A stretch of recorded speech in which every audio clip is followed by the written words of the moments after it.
So our second speaker, you've already heard from him before. Hope you're listening for this afternoon talk of listening.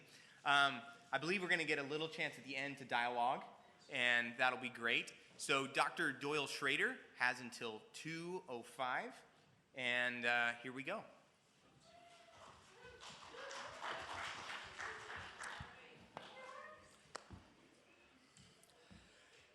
So I got you started with the earlier talk about Manisha Pasupati's research about the effect of powerful listening on the speaker. And my understanding, I think you could take a lot of the ministry that the church does and you could divide it into maybe the top priorities into a couple of buckets. And one of the buckets is to take people and help them grow, help them to continue to develop. And another one is to try to weave together community, to try to get to the sore spots and the disruptions that keep people separated from one another. Manisha Pasupati's research, and I'm not going to go too much deeper into that, I can set you up if you're interested, is chiefly about how to develop people. In addition to the studies I talked about in chapel this morning, she's done some really fascinating work about when teenage girls will talk about major life events that happen, and they talk to a best friend, and they talk to their mother, about how the feedback they get is categorically different. One is not better than the other, but they serve different functions, and they help her grow differently. But what I want to do with the balance of my time today, I plan to talk until about 1:55, and I'm so thankful for the bright red clock, and then I want to open up the floor for questions. I taught my first unit on listening in 1994, way before most of my students were born. I taught my first upper division 15-week-long listening class in 2006. Despite that, the research that's being published on the effect of high-quality listening on the speaker is very, very late breaking. Some of the studies I'm teaching in my classes are only 2 or 3 weeks old. This stuff is rolling off the presses. I promised you this morning that if you would join me at 1:30, that phrase I kept throwing around, high-quality listening, I would tell you what high-quality listening was. That's a term that was operationalized by a professor named Guy Itzchakov. He's at the University of Haifa. This is what he said high-quality listening consists of. Some parts of it are not going to be that surprising. Some parts may actually surprise you a lot. Here are the not very surprising parts. First of all, eliminate distractions. Put your phone away. If you are in a place where there are lots of people walking around, you might want to move the conversation to some place where there aren't so many people, because we have a human tendency to give in to the temptation. And while I'm trying to concentrate on someone talking to me, I'll see someone else walk by that I need to talk to, and my eyes will stray. Minimize interruptions. Eliminate distractions. The second thing they say is high-quality listening is also not surprising. We'll get to the surprising stuff in a minute. Postpone interrupting. Postpone evaluating. Postpone suggesting. Don't interrupt, no matter how much you're tempted. Don't evaluate. And you may hear them talking about a problem that you could solve in 5 seconds. Let them talk. When they need a listener, let them talk. I'm seeing enough smiles and nods that stuff does not surprise you. Let me get to some of what comes out of the research that surprised me. One of them is the kinds of questions you ask matter, and they matter in a big way. And a lot of people who consider themselves very effective active listeners, the majority of their questions are questions to satisfy their curiosity. And they treat all questions as kind of the same. If I'm asking questions, but the speaker continues to talk, then I'm doing a good job. But really high-quality questions are the ones that encourage the speaker to go deeper. And when did you begin feeling that way? And what do you think might explain that? And do you experience that any other places? Postpone your curiosity, ask speaker-serving questions, and learn to know the difference. Then there is, watch their nonverbals very carefully, and anytime you can, try to tentatively name an emotion. If you can say, and it sounds like you find that frustrating. Well, I'm sensing that you're getting really aggravated and you're getting to the point where you feel like you just can't take anymore. Now, sometimes you'll try to name their emotion and they'll say, well, it's not that. And you've got to accept the correction. You don't want to double down and say, yes, it is, I can tell. No. But you would be amazed how often you name the emotion and they hadn't noticed it. And you bring it into focus for them. The third and final, and this is the one I like the best, which is why I left it for last. You know, the recency effect is huge in social science. Try to bait them into telling you the story of whatever it is. How long have you felt that way? Do you remember the first time that happened? How have you changed how you dealt with that over the years? Give them prompts that'll get them to go back to where this particular struggle originated, and they'll begin to narrate. Two things happen. First, you may remember me talking about Pasupati's study this morning, that people who just list events, they don't get any insight, but when people start to interpret, when people start to make connections, they do that when they don't just describe, but when they go back in their own memory and they narrate, they'll spontaneously begin to make connections. They'll notice things that hadn't occurred to them before. This is not grumpy old man giving opinions. The data show this. The other thing is, we are so wired to pay attention, to get hooked into stories, especially stories that the storyteller cares about. Your own listening behaviors will rise in quality when they're telling a story without you having to do anything at all. Let me take a time out and tell you a story that I heard over about, I would say, 8 months ago that just inspired me. There's a woman named Heidi Larson, and she worked for UNICEF. And her job was to travel all around the world to tiny, tiny villages, unreached people groups, where UNICEF had come in with a polio vaccine. And the local elders and the mothers were saying, we don't want that vaccine. We know that you rich countries have put contraceptives in it to sterilize us because you blame overpopulation on us. And she would often be the 11th or 12th person to come to that village to try to achieve the purpose of getting widespread vaccination in the village, and everybody else, they had heard that and they said, no, that's not true. I can show you what's in the vaccine. There's no contraceptive. Where did you hear that? That's false. Do you know what she did differently? She would hear an explanation like that and she would say, that's fascinating. I've never heard that. Tell me about it. And as they told her the story of where they'd first heard it, and she listened attentively, she became known in UNICEF as the one who had the magic. Because village to village, she would go and she would listen to them. And then, after they had talked themselves out and she had listened respectfully, they gave permission for her to vaccinate their children against polio. So, let me then explain to you from the work of Guy Itzchakov, why does this work? Why does this work? And I have three things I want to talk to you about. I want to talk about psychological safety, and I'm going to get a little bit academic, but I'll translate it back into something that's kind of plain English and less gibberish. Then I want to talk about the effects Guy Itzchakov has demonstrated that powerful listening has on hatred. And, yeah, I may leave it there. So, psychological safety. When a speaker who is struggling with something experiences high-quality listening, when you're talking through a struggle, when there's something that you haven't been able to resolve in your life, very commonly, the kind of self-awareness you have is what we call ruminative self-awareness. You have negative thoughts about yourself, and you hover over them, and you replay them over and over and over again. But Itzchakov was able to demonstrate with a whole lot of participants in a lab setting that where you feel like you could talk, and the person is being attentive, and the person is reinforcing you, and you're not put under any negative evaluation, you tend to move from ruminative self-awareness into reflective self-awareness, where you really become more curious about yourself. You're not fixated on everything you hate about yourself, but you begin to get more insight into yourself. Psychological safety also, the second effect it has, is that it buffers social anxiety. If you have ever had the daydream in advance, the day nightmare in advance of an interaction about how badly it could go, people who tip easily into that set of expectations, when they encounter an experience of high-quality listening, it's as though they've been rescued from that. Now, put those two things together, social anxiety and ruminative self-awareness, the two of them, they undermine attitude clarity. Attitude clarity. You have attitudes, you have things you hate, you have things you fear, and you never really get a chance to take them out and examine why. But with high-quality listening, what happens is people get a chance to talk through the things that are hard for them, and the light bulb goes on about a lot of things. And with high-quality listening, you tend to achieve attitude clarity. Now, blah, blah, blah, social science vocabulary, let me give you an illustration that I think captures it. Could I see a 2-second show of hands of everybody in here who has at least one child? That's a whole bunch of people. That's good, because that's my illustration. Let's imagine You're talking to a very dear friend, someone where you've got an unbreakable bond of trust. You know that they're a person of integrity and they love you, and the conversation turns to the things about your child that are bad.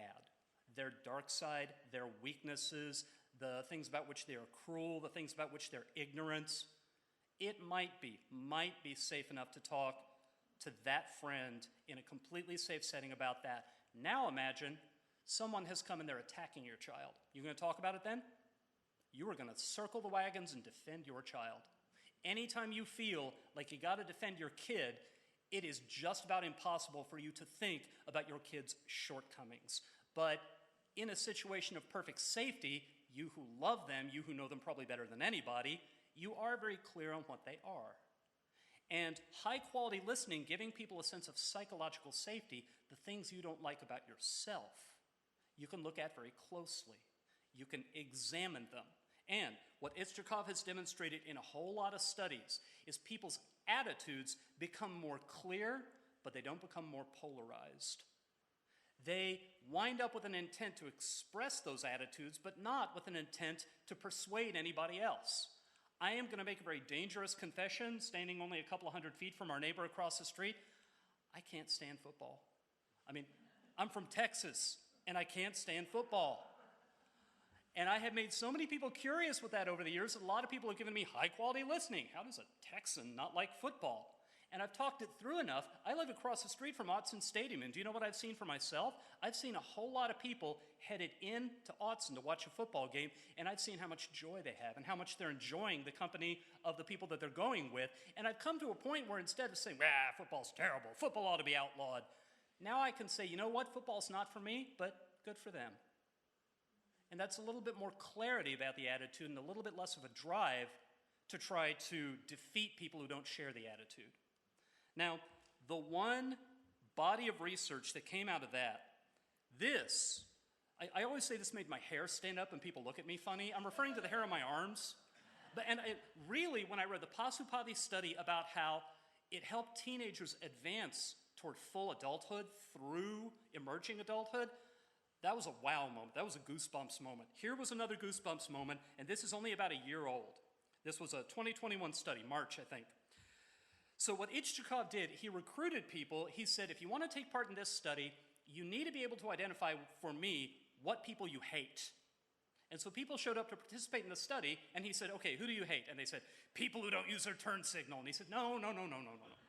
So he had to recruit a whole new panel of participants. And you got to remember the guys in Israel. This is how he phrased it the second time. He said, you are only eligible to participate in this study if you can name one of the following groups of people that you hate.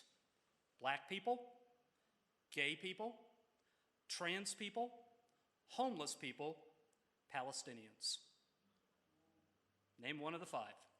And in they came, and now we're going to have a callback to what I said in chapel this morning, because they were invited into a room with a research assistant. First, I skipped a step. First, they were given a paper and pencil survey of their attitudes toward the group they had identified. You know, do you think they are likely to attack you if they had the chance? Do you think they tell lies to get what they want? And straight down it, the most polarized, negative answer possible. And then they were invited into a room with a research assistant, and they were invited to talk as long as they wanted to talk about that attitude. And the research assistant either gave them normal, polite listening, bad listening, or high-quality listening. And I don't think I'm going to surprise you with the way the study came out. Normal listening, bad listening, afterward they were given the same survey for their attitudes, just as negative. High-quality listening, and the strength of those attitudes had faded substantially. In that talk, when they got high-quality listening, they themselves discovered, they themselves realized, I hate Palestinians, but there's that one guy who lives down the street from me. He works so hard, and I've seen how kind he is to his elders. Now, they're not going to arrive at insights like that if they're confronting somebody. But when they are encouraged, given psychological safety, allowed to explore their attitudes, they persuade themselves. And that's really the way to do it. And just as I this morning got to the 4-minute mark and realized I've gotten to a pretty good logical breaking or stopping point, I've got I think 15 more minutes. I wouldn't mind there being 15 minutes of questions. But the one thing I want to end on is 15 years ago, I interviewed for this job, and one of the first questions they asked me is, how do you integrate faith with your research and with your scholarship? And I said, I teach interpersonal communication. How do you not? Jesus said the two commands that towered over everything else were love God with all your heart, soul, mind, and strength, and love your neighbor as yourself. And how are you going to obey that second one without being able to communicate in a way that strengthens and maintains your relationships? And I actually skipped a bit on the first command because he said it the way it was in Deuteronomy. He said, Shema Yisrael Adonai Eloheinu Adonai Echad. And Shema is Hebrew, closest we've got, for listen. All right. I would love to take some questions. Okay, got one. Let me hear them. This is all fascinating, and I love it. And I'm so surprised. I did not know what I was expecting from speakers today, but this is rocking my world. Can you give me a title of a book or an author that I can explore this further? If you have one, that's even better. But if you have any one that you would recommend specifically for integrating this would be really great. I have not written a book. What? Microphone.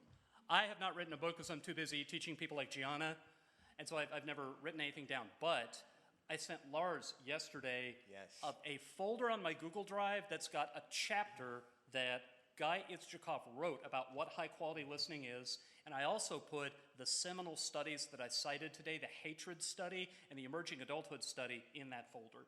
And Heidi Larson also wrote a book, and I can get you the title of that book.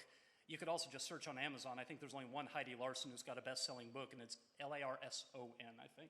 Yeah, great. And I'll be sending out his stuff in an email, follow-up email. So if you came with a friend and didn't register, make sure you get my team or me your email, and we'll get you these resources in a follow-up. Yeah. Oh, yes, we have contact cards in the back. So, okay, other questions? Good question. Resource question. Keith's got a question.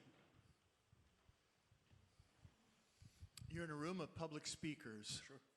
There are groups that, by definition, are made up of high-quality listeners. Sure. And groups that seem to be saying no by their nonverbals, etc. Mm-hmm. Speak to us as speakers. How to draft our energy when we're in rooms of different types. See, that's funny because I came straight here from a history class whose professor asked me to come and give some first aid survival public speaking tips to 18 and 19-year-olds for a project they're doing in there. And I'm going to tell you the last thing I told them. I gave them some tips on eye contact and gestures that you probably don't need.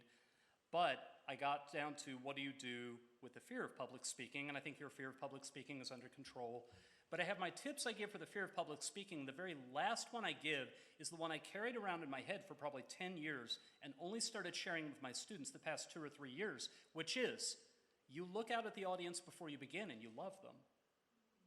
And you remind yourself, God sees every person here as limitlessly lovable, and he loves them just as much when they are frowning and telling him no. I have to admit I'm a bit of a Tim Keller fanboy, and he goes back again and again to the illustration that you're only ever as happy as your unhappiest child. And when your child is screwing up, you don't love them less, you love them more. So you look out across all these people, how lovable are these people to God? And if you're not seeing it, well, he sees them as lovable, and if you're not, who's wrong? And that's a good moment for a quick prayer. God, show me how lovable all these people are to you. And then I left the 18 and 19-year-olds with, and what does perfect love do to fear? So I think what I would try to do is I would just try to reframe it and say, I do have a lot of people who don't want to hear it. So did Jesus. How blessed am I to be able to share in Jesus' struggles? And I am not the one who has to win or lose this. I am God's hands, feet, and voice in this place. And God will work through me, and he will receive the glory. Sure. Yeah. Dan.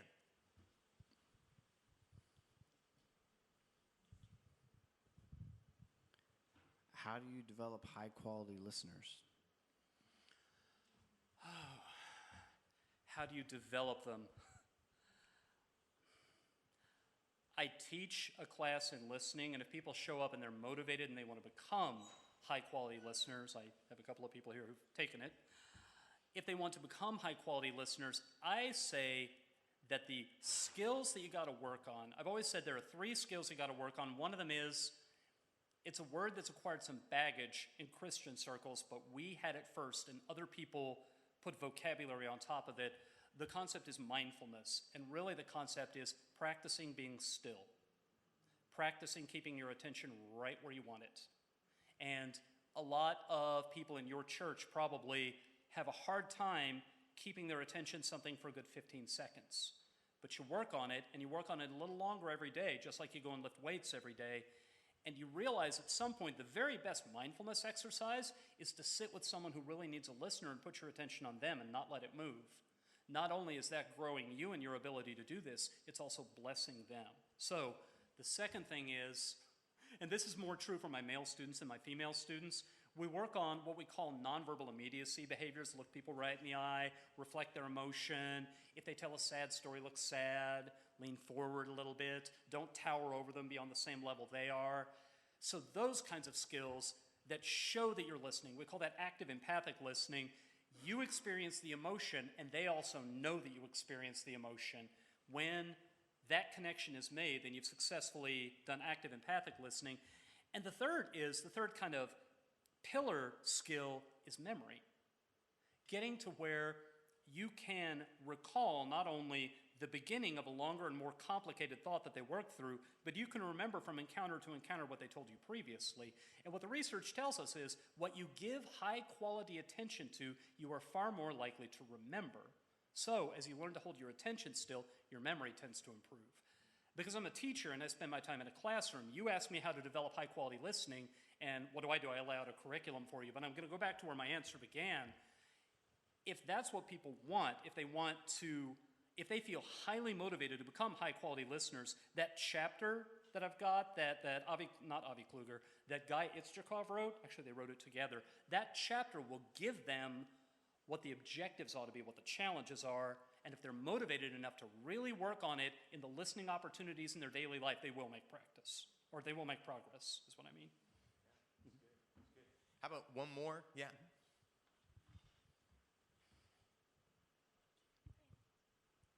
When was a time you felt truly listened to, and how did it impact you?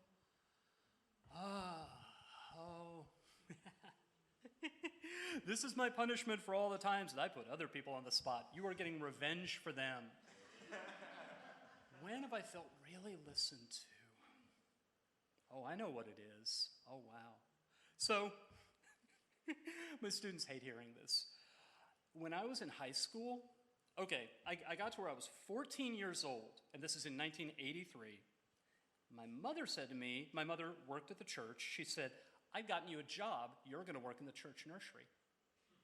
I said, I'm not going to work in the church nursery, and she said, well, you're too old for an allowance, and it's either that or fast food. And I said, church nursery doesn't sound so bad. They put me in the room with the 2-year-olds 2 nights a week, and I went in the first night thinking, I'm going to hate this, the minutes are going to crawl by. I was 14, I was in high school. High school was complicated, I didn't understand what was going on. Every day somebody was mad at me. Those 2-year-olds were so easy to please. You just had to be fun, you had to be silly, and you had to be patient. And they really would listen to me. And it was really a matter of not overthinking things and not overcomplicating things, and I learned, I think a lot of things in my life, I don't overthink them, I don't overcomplicate them, because a bunch of 2-year-olds set that pattern for me. And my students really hate hearing that, because I learned how to be some combination of patient and firm, because 2-year-olds can be strong-willed. You don't need me to tell you that. I approach teaching 18 and 19-year-olds the same way. That's what they hate hearing, but it works. Does it work, Gianna? All right. Thank you. Thank you so much, Doyle. Can we give him a hand? Thank you.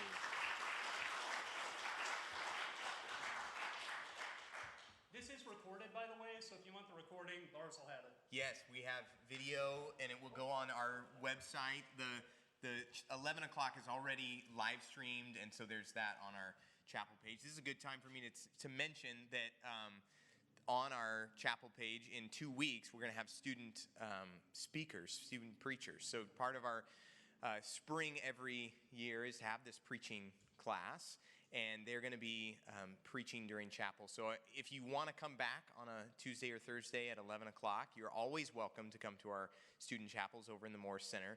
And then if you want to catch it from home or watch the recordings, there's recordings of last year's student preachers, and then also they will be on in the next, I think it's in 2 weeks, right after Easter. They're going to be having a couple chapels back to back of that. I want to give